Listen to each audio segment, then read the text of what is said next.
Hey guys, welcome back to my new video. मैं हूं आपका दोस्त अभिषेक और आज हम इसमें सोल्व करने वाले हैं मोस्ट इम्पोर्टेंट क्वेश्चन।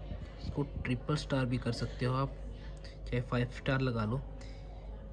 ये अब तक के 5 साल के क्वेश्चन पेपर में क्वेश्चन आया है और इस बार भी आ सकता है। इसके चांसेस बहुत ज़्यादा हैं। तो इस सम को हम सोल्व करेंगे। e की power 3x cos 5x dx, इसको इंटीग्रेशन करना है। ये सम वैसे बहुत इजी है जो करना चाहे, और ये काफ़ी लेंथी है और ये 6 मार्क्स के अंदर आता है। जैसे कि मैं आप सभी को बता ही रहा था कि ये क्वेश्चन बहुत ही इंपॉर्टेंट है और ये अब तक के 5 साल के क्वेश्चन पेपर में आया है और इस बार भी आ सकता है। ये बहुत इंपॉर्टेंट क्वेश्चन है और लेंथी भी है और ये 6 मार्क्स के अंदर आता है। 6 मार्क्स या 4 मार्क्स के अंदर ये आपको क्वेश्चन देखने को मिल ही सकता है। तो इसको हम सोल्व करना शुरू करते हैं। सबसे पहले हम इसको लेट आई कर लेते हैं, इसको आई के इक्वल लेट कर लेते हैं हम e की power 3x cos 5x dx। अब जो इसमें मेन बात है वो है फॉर्मूला। जो आपको फॉर्मूला आता होगा तो ही ये सम हो पाएगा, वरना नहीं हो पाएगा। ठीक है, तो हम इसका फॉर्मूला आपको बता देते हैं। fx gx जो इक्वल है fx integration of gx minus integration of derivative of dx fx और इंटीग्रेशन ऑफ gx dx और dx। ये सबसे बड़े वाला इंटीग्रेशन का dx लगा दिया हमने। तो अब इसके अकॉर्डिंग हमें इसमें वैल्यू पुट करनी है। देख सकते हो आपको साफ दिख रहा है ना। कहीं भी आपको प्रॉब्लम हो किसी भी क्वेश्चन में तो आप मेरे को कमेंट में बता सकते हो, और आप चैनल पर नए हो तो उसको सब्सक्राइब कर सकते हो। ऐसे क्वेश्चन आपको इम्पोर्टेंट क्वेश्चन मेरी चैनल पर देखने को मिल सकते हैं, तो इसके लिए बेल आइकन ऑन करके रखना, जब भी मैं वीडियो डालूँ आपके पास तुरंत आ जाए। ठीक है, तो अब मैं इसमें ये वाली वैल्यू पुट कर देता हूँ। e3x आई के इक्वल लेके चलना है हमें। ठीक है, ये याद रखना कि आई के इक्वल हमने लेट किया और लेके भी चलना है। gx में क्या लिख लेता हूँ मैं, cos 5x dx minus integration of d upon dx e की power 3x integration of cos 5x dx और बड़ी वाली ब्रैकेट का dx। ठीक है, अब मैं इसको इंटीग्रेट करके लिखता हूँ। e की power 3x as it is cos 5x क्या होता है, sin 5x आगे अपॉन 5 भी आएगा। ठीक है, माइनस अब इसका डेरिवेटिव करना है। e3x का डेरिवेटिव क्या होता है, यहाँ पे मैं आपको बता देता हूँ ऊपर। जो e3x का डेरिवेटिव करना है तो सबसे पहले पावर को आगे लिखते हैं। 3x का डेरिवेटिव तो 1 होता है और इसका e3x का डेरिवेटिव क्या होगा, e3x। वैसे मैंने उल्टा बताया है आपको, ये तो पता ही होगा। e3x है, e3x का डेरिवेटिव क्या होता है, e3x। अब यहाँ पे बचा हमारे पास 3x, 3x का डेरिवेटिव क्या होता है 3, तो हमारे पास क्या आएगा 3e3x। ठीक है ना, यहाँ पे हम इंटीग्रेशन डाल के ब्रैकेट ऑन करके 3e3x लिख लेते हैं। cos 5x का डेरिवेटिव क्या होता है, जो हमने पीछे लिखा है sin 5x, तो हम यहाँ पे लिख लेते हैं sin 5x अपॉन 5 dx। अब हम आगे चलते हैं, जो इक्वल टू आई के ही लेके चलना है, ये मैंने बताया आपको। आई इज इक्वल टू, अब जो टर्म हमारे पास आई है उसको एज इट इज़ लिख लेते हैं 5x। सारी एक ही टर्म है तो हम इसके नीचे 5 लगा दें, कोई दिक्कत नहीं है। ठीक है ना, अब इसमें हमारे फिर जैसे कि मैंने ये बोला, ये एज इट इज़ उतार लेना है, इसके नीचे 5 लिख लेना है। और इसमें अब देखो अभी हमारे पास टर्म बन गई है सेम एज इट इज़, पर यहाँ पे कोस है, यहाँ पे साइन है, तो हमें इसे सोल्व करना पड़ेगा। तो हम इसे 3 और 5 को हम बाहर निकाल सकते हैं, तो 3/5 हमने बाहर निकाल लिया एज इट इज़। और जो ब्रैकेट के अंदर है e3x sin 5x, ये फिर से 2 टर्म बन गई है और dx लगा हुआ है, इंटीग्रेशन फिर से करना है। तो ये as it is same formula हमें फिर से आजमाना पड़ेगा। तो हम यहाँ पे मैं फिर से सेम फार्मूला यूज़ करता हूँ।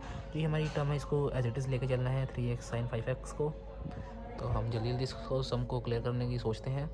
और जैसे जैसे कि आपको कुछ भी समझ नहीं आता तो आप मेरे से पूछ सकते हो, वीडियो पॉज करके देख सकते हो और अपने मेरे को डाउट कमेंट में बता सकते हो। ठीक है, तो मैं इसमें इंटीग्रेशन फार्मूला लगा देता हूँ फिर से। e3x as it is derivative of integration of sin 5x dx minus integration of derivative of e3x और इंटीग्रेशन ऑफ sin 5x। ठीक है, ब्रैकेट क्लोज कर देते हैं, यहाँ पे dx लगा के और बड़ा वाला dx का। ठीक है, अब यहाँ पे i के इक्वल लेके ही चलना है, मैंने बताया आपको, ये ध्यान रखना, बस इसको i के इक्वल लेके चलना है। इस सब में बस मेन इंपॉर्टेंट बात यही है, अपॉन 5 माइनस 3/5। इसको इंटीग्रेट कर देते हैं हम। e3x का तो हमें कुछ नहीं करना है, इसको एज इट इज़ लिख लेना है e3x। साइन 5x का क्या होता है, cos 5x। Very good, cos 5x upon 5। Very good. और कुछ भी होता होगा इसका? नहीं होता। मैं बताता हूँ क्या होता है। इसका होता है माइनस। इसमें यही ध्यान रखने वाला है कि इसमें माइनस भी आता है। माइनस, फिर से यही वाला साइन का फॉर्मूले का माइनस लगाया मैंने। डेरिवेटिव क्या होता है इसका, 3e 3x। Integration as it is लिखना है, ठीक है। और साइन 5x का डेरिवेटिव जो हमने पीछे लिखा है माइनस cos 5x अपॉन 5, ठीक है।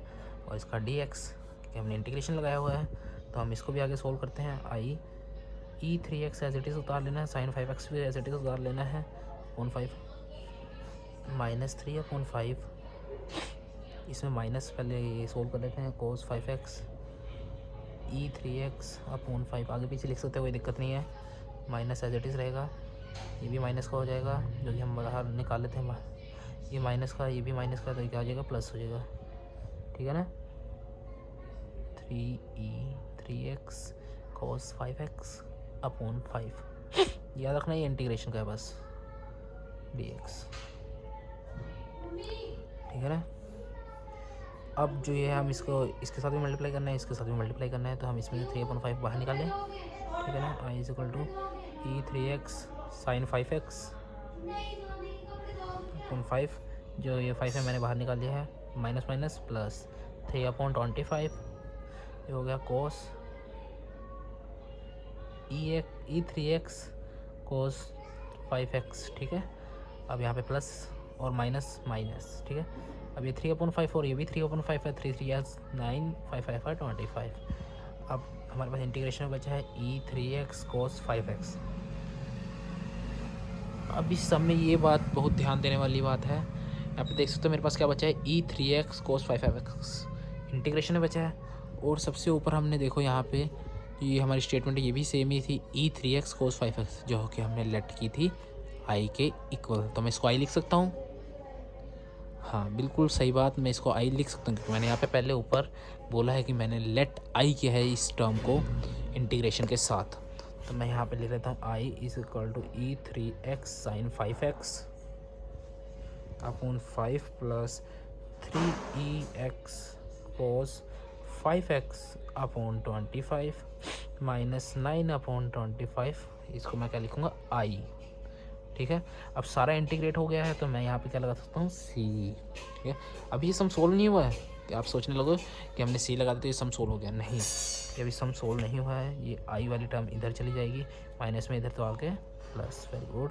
9i/25 e 3x sine 5x upon 5 plus 3ex cos 5x upon 25 plus c, ठीक है। अब हमें करना है इसका एलसीएम, ठीक है। एलसीएम करना आता है सभी को?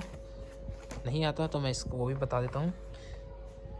अब पहले मैं एज इट इज़ वैल्यू उतार लेता हूँ, जिससे कि आपको पीछे वीडियो पॉज करके लिख के देखने में दिक्कत ना हो। 9i/25 e 3x sine 5x upon 5 plus 3ex cos 5x upon 25 plus c. तब हम इसे एलसीएम कर लेते हैं। यहाँ पे क्या है, 25i प्लस 9i अपॉन 25, ठीक है। अब हमें इसमें एलसीएम करना था, इसके लिए हम पहले ट्री रूट बना लेते हैं जो बनाते थे। 5 अंदर 5, 5 5 25, 5 5 5 25 बराबर। तो नीचे हमारा एलसीएम जाएगा 25 आएगा। अब यहाँ पे ई 3x साइन x लिखा है, तो हम इस सारी वैल्यू को एज इट इज़ लिख लेते हैं। ई 3x साइन 5x, ये तो रफ वर्क है सारा, तो आप नहीं भी लिखना चाहो तो ना भी लिखो, और जो साइड में लिखना चाहो तो लिख सकते हो। ये आपके लिए अच्छी बात है, आप लिखोगे तो सोल्व करने में आसानी होगी। ये 5 अंदर 5, 5 5 5 25, ये 5 इसके साथ मल्टीप्लाई हो जाएगा, तो क्या बन जाएगा हमारे पास 5 ई 3x साइन 5x प्लस यहाँ पे 25 है, यहाँ पे भी 25 होगा, 25 से 25 कैंसिल हो जाएगा, तो यहाँ पे ई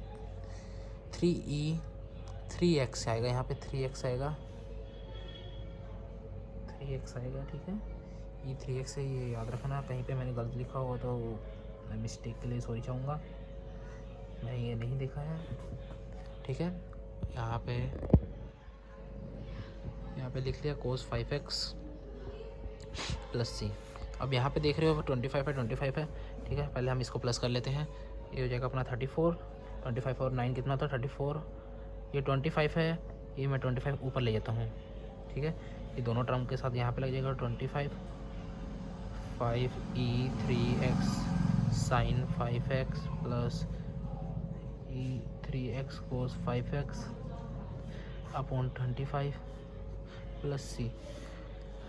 जो सब बच्चे होते हैं वो सबसे बड़ी मिस्टेक ये करते हैं कि ये इसके साथ कैंसिल तो कर देते हैं, पर ये भूल जाते हैं कि ये प्लस में है तो इसके साथ भी ये 25 आएगा। तो ये हमें याद रखना है कि यहाँ पे 25 भी आएगा। हमारे पास ये 25 से कैंसिल हो गया, यहाँ पे 25 बचेगा हमारा। अब हमें निकालनी किसकी वैल्यू है, आई की वैल्यू निकालनी है। तो I is equal to 5e3x sine 5x plus 3e3x cos 5x upon 34 plus 25c upon 34, ठीक है।